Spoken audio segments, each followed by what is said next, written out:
Samantala ang isang pulang kotse ay huminto sa isang magandang mansyon. May mga bakas ng dugo papunta sa silid. Si Meki ay nagtatantrum nagbasag ng isang babasaging bote. Duguan sa higan. Nagagalit siya na nasaktan siya ni Heikamaru sa ganoong estado, nang biglang may pumasok sa kwarto. Napansin siya ni Meki at sinabihan siya ng bata na huwag nang magalit. Wala siyang amor sa kapatid niya, na sa wakas ay nakabalik na rin ang bahay. Pagkaraan ng ilang sandali sa laboratory ang scientist na nagngangalang Rhea ang naglalakad sa laboratory hall. Nakapasok siya sa isang silid na puno ng tao ang bawat tube. Nilapitan niya ang isang lalaking may puting buhok na nakahiga sa isa sa mga tube ng tubig. Sinabi niya sa kanya na bumangon. Dahil lahat ng kanyang mga sugat ay gumaling na. Ang lalaki ay ipinahayag na siya ang misteryosong lalaki. Iniabot sa kanya ang isang tuwalya. Siya ay curious sa pakikipag-usap tungkol kay Heikamaru. Nagtatanong sa kanya ng maraming bagay tungkol kay Heikamaru. Tulad ng kung ano ang iniisip niya sa kanya at kung naiisip niya na maraming na siyang pinagbago. Nagtatanong pa siya ng higit pang mga tanong gaya ng kung hamina siya o lumakas at tungkol sa kanyang katalinuhan at hitsura. Ang misteryosong lalaki ay nagsimulang mainis, humiling na lumapit si Rhea at tatanong ang tungkol kay Heikamaru. Umabante siya at sumagot ng oo. Pagtataka ng mysterious man bakit kaya? Sinabihan ulit siya ng mysterious man na basahin ang ulat ng malinaw at ayaw niyang paulit-ulit. At hindi na siya makaintay utos niya kay Rhea. Dahil hindi ito ibinabahagi ng maayos ng mga matatanda at naaalala niyang narinig niya yon. Ang misteryosong lalaki ay hindi pinapayagang lumabas sa ngayon, kaya sinasabi niyang ito ay isang parusa sa paggawa pakikipag-ugnayan sa target. Ang mysterious man pagkatapos ay nagtataka kung nalaman nila ito. Ngunit sinabi ni Rhea na hindi niya iniisip na ang kaso ay patungkol sa child scare code name, kung saan nababanggit si Roro. Bumalik tayo kay Roro, na ngayon ay nasa estudyo ni Apostol. Hinihikayat ni Apostol na maging masaya at kumilos ng komportable, para makamove on mula sa mga kaibigan. At pagpapaalala sa kanya ng potensyal na pinsala na maaaring mangyari sa kanila kung patuloy na makikipag-ugnayan siya sa kanila. Sinabi ni Roro na alam naman niya ang panganib kung patuloy siyang nakikipag-ugnayan sa kanyang mga kaibigan. Wala siyang magagawa kung hindi pigilan niya ang pagnanais na gawin ito. Kaya binalik niya ang tingin sa larawan ng kanyang mga kaibigan at nagsimulang umiyak. Habang si Hakim Aro ay bumalik at sinabihan si Roro na pigilan ang kanyang pagungal. Humingi ng tawad si Roro kay Postal. Para sa lahat ng kanyang mga problema, tinanggap ni Apostol ang paghingi ng tawad at sinabi kay Roro na huwag masyadong magalit. Dahil malamang na baka magkita pa sila ulit. Pagkaraan ay nagtanong siya kay Heikamaru kung ano ang dala-dala niya. Ito ay mga damit sagot ni Hayaki. Dahil napansin niyang wala nang palitan ang mga damit niya. Nagustuhan naman ng dalaga ang effort niya. Tiningnan niya ang mga bagong damit na binili sa kanya ni Heikamaru at nakita niyang isang matalim na tingin ang isinukli ni Roro. Sumagot si Roro na huwag ka mag-isip ng masama, dahil binili ko lang kung ano ang sinabi Apostol. Nagtataka si Roro kung bakit niya binili lahat ng damit ng biglang si Apostol pagkaraan ay sumingit na nagpapakita ng profile ni Meki sa ang kanyang monitor. Ipinaliwanag niya na sinubukan nilang tapusin siya noong nakaraan. Ngunit siya ay umatras at ngayon ay nagtatago muli sa kanya home somewhere in Tokyo. Ipinaliwanag ni Apostol na si Meki ay mula sa isang sikat na pamilya sa underworld mula pa noon. 100 taon na ang nakalilipas. Ang kanyang pamilya ay lehitimong kasama sa royalty family at mahusay sa buhay. Si Apostol ay nagpahayag na ang kanilang pamilya ay tinatawag na Kazoko. Si Roro ay hindi makapaniwala na ang babae mula sa Kazoko na isang perverted demonyo. Na naghatid sa kanila ng lahat ng gulo ang nag-iisang tao. Saka tinanong ni Roro si Apostol kung ano ang kinalaman ng lahat ng bagong impormasyon sa mga bagong damit na pinabili ni Apostol kay Heikamaru. Sinabi ni Hakim Aro na para makahanap ng ahas ay dapat pumunta sa damuhan kung saan nagtatago ito. Ipinaliwanag niya na nakakuha siya ang intel tungkol sa isang piging na gaganapin sa family mansion ni Meki bukas ng gabi. Sinabi ni Hakamaru na bukas sa handaan ay hahabulin nila ang ahas. Siya ay nasa kama, nakabalot sa mga kumot, parang may nag-text sa kanya na humihingi ng number ni Hakim Aro. Pero si Meki sobrang sama ng loob na tumugon o kilalanin ang mensahe ng taong nagte-text sa kanya. Ngunit patuloy na nag-spam sa kanya ang mga mensahe tungkol kay Heikamaru at humingi ng impormasyon sa pakikipag-ugnayan ni Hakamaru. Naiinis na si Meki sa lahat ng mga text na ito at ibinato ang kanyang telepono sa dingding. Ang taong nagte-text sa kanya ay nahahayag na si Tanesok, ang isang galit na Meki na pinagmumura. Hinding-hindi kita mapapatawad Tanesok sa pagtataksil na ginawa mo. Ang kapatid ni Meki na nasa iisang kwarto lang, sinabihan siyang relax. At sabihin lang kung panibagong gulo na naman ang dadalhin niya. Aalis siya at babalik na parang miserable sa bahay. Sinabihan ang kanyang kapatid na babae na kumilos ng ayon sa kanyang edad. Nagagalit siya sa kanyang kapatid at sinabihan itong ihinto ang pagtawag sa kanyang big sister dahil siya ay mas matanda sa kanya sa kabila ng mukhang bata. Tinanong niya siya kung pupunta siya sa party bukas ng gabi. At ang sabi ni Meki ay sobrang abala siya. Ang sinabi ng kapatid kay Meki na sinabihan sila ng kanilang ama na dapat silang pumunta. Nagtataka si Meki kung ano ang pumasok sa isip ng kanilang ama. Kapag opisyal na siya ay dapat na tumakbo sa kapatid. Nagpapaliwanag na dahil may importanteng bisita na darating sa party at gusto lang ng kanilang ama na ipakita ni Meki ang kanyang mukha. Tinanong ni Meki kung sino ang mahalagang panauhin at sinabi ng kapatid na ito ang dakilang demonyo, na ikinagulat ni Meki na hindi makapaniwala. Umalis siya sa kanyang upuan at tinanong ang kanyang kapatid kung anong negosyo ang dinadaluhan ng dakilang demonyo sa kanilang party maliban sa kanya. Nagkibit-balikat lang si kuya na hindi pinaalam ng kanilang ama ang buong detalye. Naghihinala naman si Meki, nagsimula siyang gumawa ng kanyang galaw, nang magsimula na si Heikamaru o kung nagkataon lang ay pilit itong pinagkibit-balikat ni Meki. Sinabing hindi na mahalaga kung paano. Hinihiram niya sa kanyang kapatid na lalaki ang kanyang telepono, dahil sinira niya ang kanya sa pamamagitan ng paghagis nito sa dingding. Hinawakan niya ang telepono ng kanyang kapatid at tinawagan ang isang tao. Tila nakikipag-ugnayan siya kay Tanesok at sinabi sa kanya na sinusubukang niyang makipagkita muli kay Heikamaru. Sumapit ang oras ng party, maraming tao na nakasuot ng masquerade ang dumating. Ang kapatid ni Meki ay nakaupo mag-isa sa isang sopa. Sabi niya na sobrang boring at laki ng party sa kanyang inip. Dahil nasa katawan siya ng isang bata, hindi na siya makakainom ni Makadate at wala na si Meki, na wala na naman kaya wala nang masaya na gagawin para sa kanya. Napansin si Roro at Heikamaru ang pagdating sa party. Si Roro ay humanap ng upuan at umupo, tinanggal ang sapatos para may pahinga. Sinabi sa kanya ni Kakamaru na hindi niya kailangang makaramdam ng sobrang kaba. Ngunit si Roro ang nagsabi na si Heikamaru mismo na sinabi sa kanya na ang party ay magiging den ng mga halimaw. Pagkatapos ay sinabi sa kanya na hindi niya kailangang matakot. Ang mga halimaw na nagtatago sa pampubliko. Si Roro ay nagtanong kay Heikamaru kung ano ang kanilang susunod na gagawin. Sinabi ni Hakimaru na nasa kanayunan na sila. Kailangan lang hanggang sa mapagtanto nila na sinabi ni Roro kay Hayakimuro na ang isang plano na irresponsible ay hindi isang plano. Ang kapatid ni Meki ay nakaupo sa iisang table ni Roro, ay nakikinig sa usapan nila at tinanong kung anong plano yon. Pagkaraan ay tinanong niya si Roro kung anong klaseng demonyo siya. Dahil parang kakaiba ang energy na na-sense niya dito. Ayon sa kanya, sabi niya na first time niyang makita ng ganyang uri ng enerhiya na mayroon siya at tinanong siya kung saan siya nanggaling. Isa pang tanong siya kung ano ang totoong edad niya. Na nalulula si Roro lahat ng mga biglaang tanong na ito. Tinanong niya ang bata kung sino siya, sa wakas ay ipinakilala niya ang kanyang sarili bilang Saiyonji Kaizan, ang bunsong anak ng pamilya. Pagkatapos ay tinanong ni Hakimaru si Kaizan kung kilala niya ng husto si Meki. Sagot na oo dahil siya ay kanyang kapatid. Nagtanong si Kaizan kung bakit niya tinatanong si Meki. Pagkaraan ay mahinahong nagtanong si Hayaki kay Kaizan kung nasaan si Meki. Sabi niya hindi rin niya alam kung nasaan si Meki at sinabihan si Heikamaru na umusog. Tinawag ni Roro si Hakimaru na lumingon siya at nakita niya ito sa likod niya na nakasuot ng pulang damit na magkasama sina Tanesok at Meki, saka nagtanong kung sila ba ang kanilang hinihintay. Nakikita ni Tanesok si Heikamaru sa kanyang formal wear at hindi nagtaka sa kanyang kagwapuhan. Mukhang si Meki ay nagagalit kay Tanesok sa pag-arte kaya pinatigil niya ang pagpuri kay Hayaki.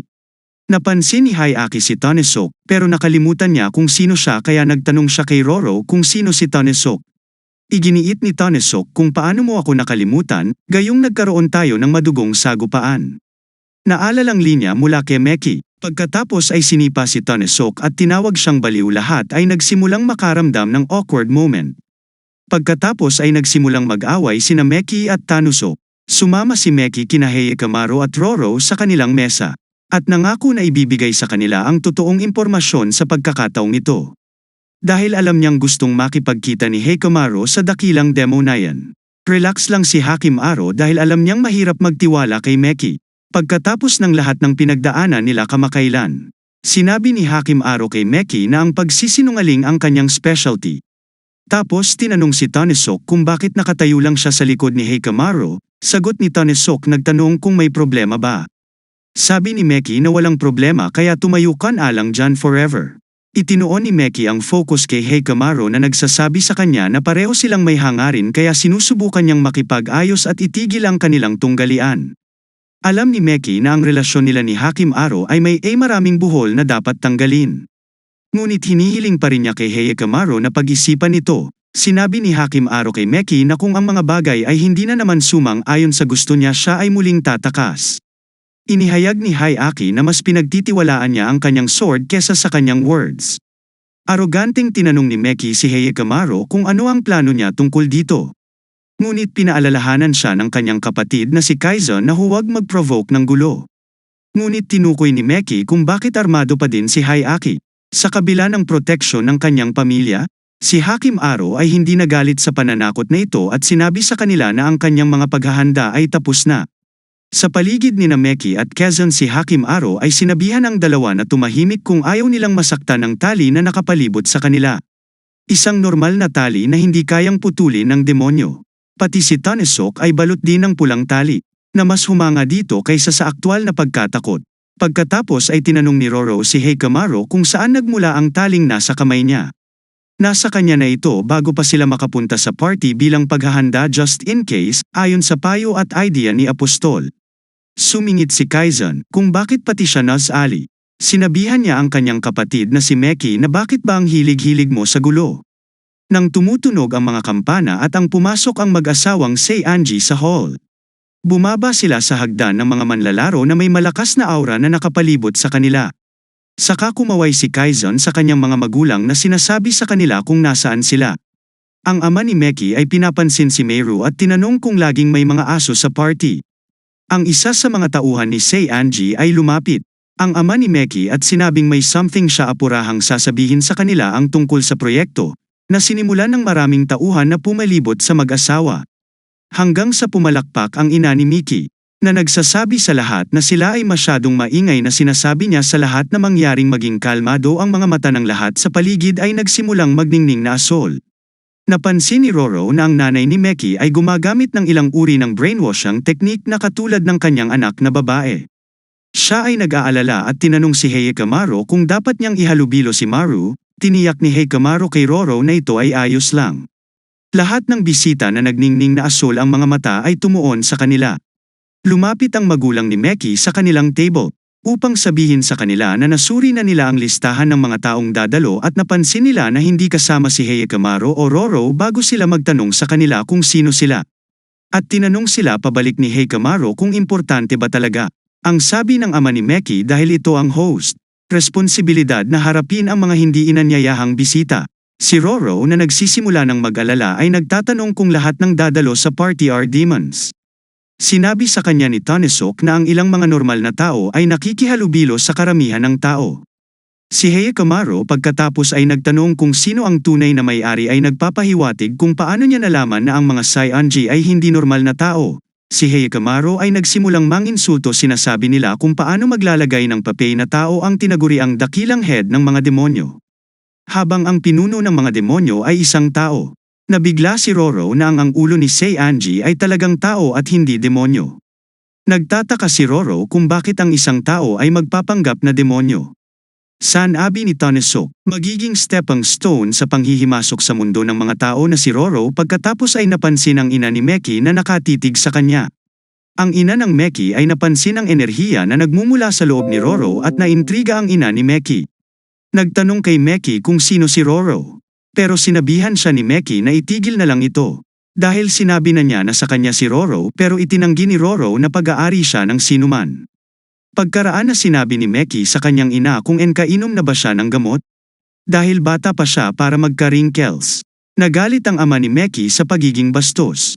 Nalungkot ang ina at nag-transform itong bilang paro-parong halimaw. Sinabi ni Heikamaro kay Meru na protektahan si Roro. Habang bumulong-bulong ang ina ni Meki ay ibinuka ang kanyang mga pakpak na nagpakawala ng malakas na bugso ng hangin. Ang kapangyarihan ay napakalakas na ang bugso ng hangin na nagmumula sa kanyang mga pakpak ay kayang ihagis ang buong mesa sa dingding. Ipinahayag ni Hakimaro kay Meki kung ano ang nangyayari. Dapat siya ay tumiyupad sa napag-usapan. Nag-aalala si Kaizon kung ano man ang plano ni Meki. At binabalaan siya kung mahuli siya, tinanong niya siya kung saang panig siya. Tumayo at nananakot na sinabi sa kanya na palagi siyang nasa kanyang panig.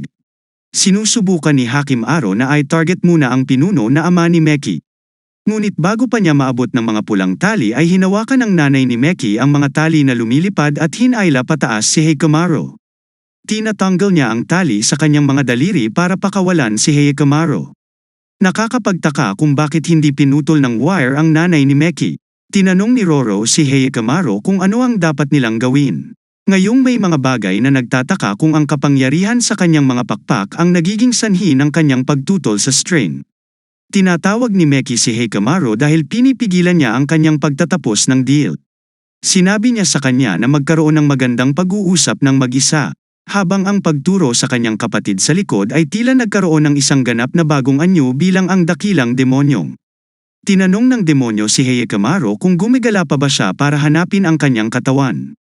Hinawakan siya sa lalamunan. Naiinis si Heikamaro sa kung paano niya ito kinakausap kaya matapang na tinawag niya itong duwag para nagtatago sa katawan ng ibang tao na parang duwag. Si Terry ang dakilang demonyo ay nagsabi kay Heikamaro na siya ay nagbago. Habang nakikipagtalo sa isa't isa ang ina ni Meki ay lumilipad mula sa likuran patungo kay Heikamaro. Itinapon ni Heikamaro si Terry patungo sa nanay ni Meki. Iniiwasan siya ng nanay ni Meki at sinubukang tamaan si Hakimaro, naiwasan niya ang pag-atake. Ang nanay ni Meki ay naposes ni Terry. Sa pagkakataong ito ay ginugulo niya si Heikamaro. Nag-aalinlangan kung maibabalik pa ba niya ang natitirang bahagi ng kanyang katawan. Sinabi ni Roro kay Heikamaro na huwag makinig sa kanya at huwag mawala ng pag-asa. Pinapayuhan niya si Heikamaro, ngunit binabalewala ni Heikamaro para maiwasan ang hipnotismo. Sinimulan niyang palibutan ng red string si Terry sa braso. Hinayla niya ang PC upang itulak ang sarili sa hangin na binalot niya sa katawan ni Terry. At sinubukang hilahin siya pababa mula sa himpapawid. Ngunit pinutol ni Terry ang PC at nagtanong si Heikamaro kung ito na ang katapusan ng kanyang mga biro. Sinubukan ni Hakimaro na mag-isip ng ibang plano at lumapit sa tatay ni Meki. Na nagtatanong kay Terry kung anong klaseng relasyon ang pinagsasaluhan ng dalawa. Binabalot niya ang pulang tali sa kanyang leeg na nagbabanta kay Terry. Na hindi pa ito ang kanyang panahon. Sinabihan ni Heikamaro si Terry kung muling tatakas. Inilabas ni Terry ang kanyang kapangyarihan na nagtaglay. Lahat ng bisita na naposes ay umatake kay Heikamaro. Gamit ang pulang string ay pinapatay ni Heikamaro ang mga sinapian na bisita na umaatake sa kanya at pinugutan niya ng ulo. Ang isa sa mga bisita pagkatapos ay dinurog ang pugot na ulo gamit ang kanyang paa. Na ikinagulat ni Roro kung gaano karahas si Hakimaro. Habang si Tanesok ay nasa gilid at namangha sa pagsaksi sa pagpapakita ng kapangyarihan ni Heikamaro. Ang mga bisita ay nagsimulang umatake kay Roro at Tanesok at tinanong ni Meki si Roro kung bakit sila pinuntirya at hinala ni Tanoseke na dapat sila ay matapos ipaliwanag iyon ni Roro kay Tanesok. Ang pag-brainwash ng utak ay dapat na halos nawala pagkatapos mawala ang dakilang demonyo. Kaya ang mga demonyo ay nawala ang kanilang mga pagnanasa kay Roro. Bumalik si Heikamaro dahil wala na ang dakilang demonyo. Ngunit nagdududa si Tanesok na magagawa nila yon. Dahil mukhang si Heikamaro ay medyo abala sa pagtatapos sa ina ni Meki. Sinubukan ang nanay ni Meki na gumawa ng palihim na pag-atake mula sa likod ni Heikamaro. Ngunit siya napupunta sa pagkakabuhol-buhol ng pulang string, hindi na siya makakatakas sa mga string sa pagkakataong ito dahil natalo siya. Ang lakas ni Terry ngayong ay hindi na kumikilos, hiniling ni Hakimaro na makipag-usap ng mahinahon sa kanya. Ang ina ni Meki ay galit pa rin at tumangging gawin ito hanggang sasabihin sa kanila ng ama ni Miki na huminto. Sinabi niya sa kanila na ang maghintay ay binawi. Kaya walang kabuluhan ang karagdagang pakikipag-away. Ngayon sinabihan siya ni Hakimaro na tawagan si Terry pabalik para ilabas niya ang ina ni Meki. Ipinaliwanag ng ama na si Terry ay hindi isang taong maaari nilang tawagan kung kailan nila gusto. Sinabi niya kay Heikamaro na dapat siyang higit na mag-iingat sa kanyang paligid. Dahil kahit na si Hikamaru ay nasa panganib, at medadami ang kanyang mga kasama sa panganib, nawala si Meki sa lugar. Pinalaya ni Hikamaru ang ina ni Meki mula sa pulang string. Humihingi ng handshake si tatay kay Hikamaru para pasalamatan. Tinanggap ni Hikamaru ang handshake pero parang meron pa rin ilang negatibong emosyon. Ang mag-asawang Saionji ay umalis habang nililinis nila ang lugar. Nilapitan ni Roro si Hikamaru at tinanong siya kung ano ang nangyari at kung nasaan ang dakilang demonyo. Tinanong niya kung ano ang susunod nilang gagawin at kung gagawin ni Hikamaru ang patuloy na hanapin ang iba pa. Sabi ni Hikamaru na hindi na. Habang nakatingin sa palad niya ay nakita ang isang note na nanggaling sa ama ni Meki. Sa tabing dagat si Hikamaru ay mukhang hinihintay si Chairman Saionji para sa lihim na pagpupulong. Iniisip niya kung ano ang intensyon ng chairman sa kagustuhang makipagkita sa kanya. Sina Roro at Meiru ay lihim na nasa tabing dagat din patu si Tanesok pero naka-disguise. Para hindi makita at pagdudahan ng chairman ay nagpatuloy sila. Bilang mangingisda at hindi pinaghihinalaang nakikipag-usap pa rin si Apostol kay Roro sa pamamagitan ng isang earpiece. Tinanong niya si Roro kung maganda ang lagay nila. Sabi ni Roro na okay lang sila at nagtanong si Postel kung may kainahinalang nangyayari sa kanyang paligid. Si Apostol ay may isang grupo ng mga drone na nagmamasid sa paligid ng lungsod upang tiktikan ang chairman. Ipinaalam niya na mag-isa lang talaga dumating si chairman. Nagtataka sila kung nandyan ba talaga si chairman para fair deal. Si Roro ay nagdodoble check. Para masigurado kung talagang kakampi ng mga demonyo ang chairman sa kabila ng pagbibigay kay Hikamaru ng note na sinasabi sa kanya na makipagkita sa kanya ng mag-isa. Si Roro ay nagtataka kung ano ang gustong makuha ng chairman sa pakikipag-deal sa kanila. Sinabi ni Apostol na wala siyang ideya at nagtataka kung mahalaga ba ang pagdating ng chairman. Ngunit nakaupo siya sa malayo sa kung saan binubuksan niya ang lata ng Coke malapit sa kanya. At ipinihit ito para buksan niya ang earbuds na nasa loob ng lata, at isinusuot ang mga ito para makausap si Hikamaru mula sa malayo na walang antas ng anumang hinala. Si Hikamaru ay dumiretso sa punto at tinanong siya kung ano ang kanyang pakay.